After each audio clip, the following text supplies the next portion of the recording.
Hello, my name is Justin. In this video, I'll show you how to use the new Unity GUI options in Universal Fighting Engine 1.6. First, let's have a look at the new GUI options in the Global Options panel.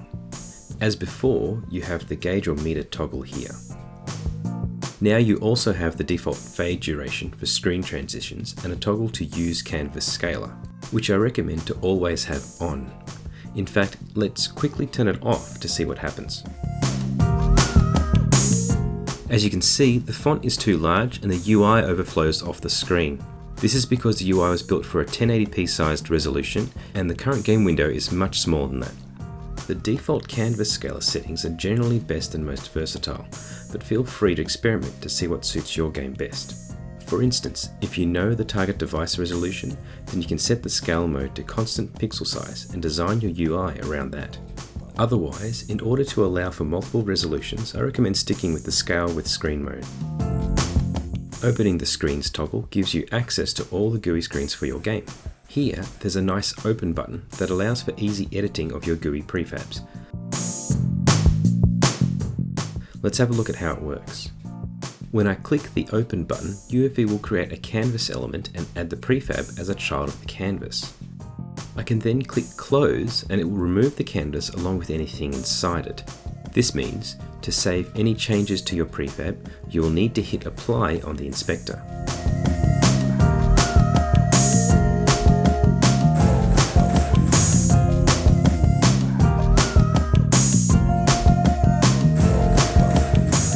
It's a good idea to go through each of the prefabs and see how each one is set up.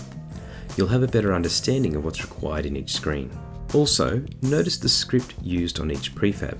As with previous UFE versions, these GUI scripts are all available for you to modify to suit your game.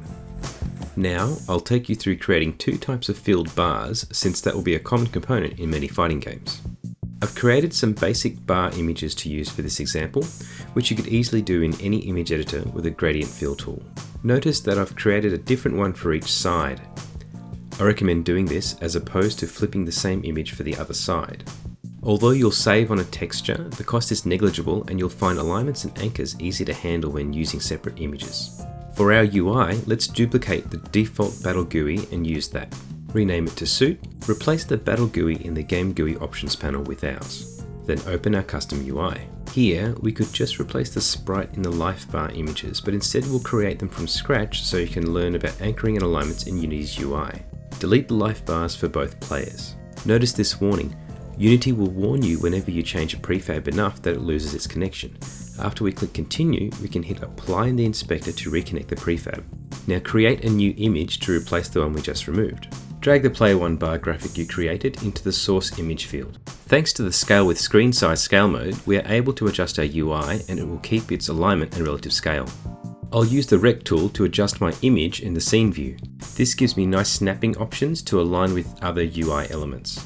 Since I've created this image as a child of the life bar border image, I could also just set the anchor presets to stretch. If I were to move my life bar outside of the life bar border image, two things happen. The life bar is drawn before the life bar border, and my anchors are now different, so adjusting the screen will lose my relative position. When creating your own UI, you should keep things organized, but also understand that the order you have items will affect the draw order. Now, set the image type to filled and ensure the origin is right. Finally, we just need to assign it to the Battle GUI script in the root of the prefab. For the second player bar, do the same, but your filled origin is left. Apply the changes to save and test it in your game. That works fine, but we can make this a little more interesting. Open the custom Battle GUI again and select both life bars.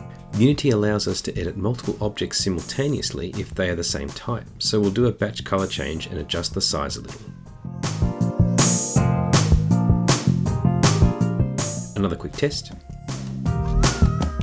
And it looks much better now. Unity UI offers different fill types too, so don't restrict yourself to simple horizontal filled bars. Life bars will generally be this type for most traditional fighting games, but gauges and other things could be anything. So I'll show you a simple radial bar setup. Again, I've just created these images using simple gradients, this time with the radial pattern. To save some time, I'll just replace the current gauge bars. First, I do the borders. Using the input fields, I set the size to something I like, then anchor and reposition. Then I do the filled areas and zero out any values that were brought over. Change the fill method to Radial 360, fill origin to top, and I want my player 1 gauge to be counterclockwise. Do the same for player 2's gauge, but this one will be clockwise.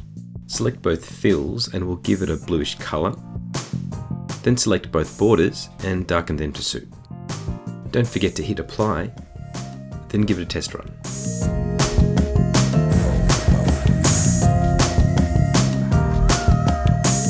The last thing I'll demonstrate is working with text elements.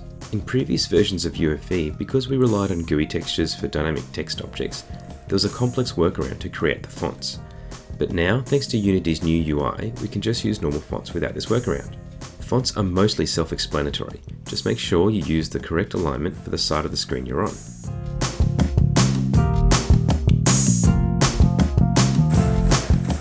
Worth mentioning though, is the wrap and overflow settings. Wrap is like a regular word wrap setting. Truncate, however, cuts the font off when it gets too large.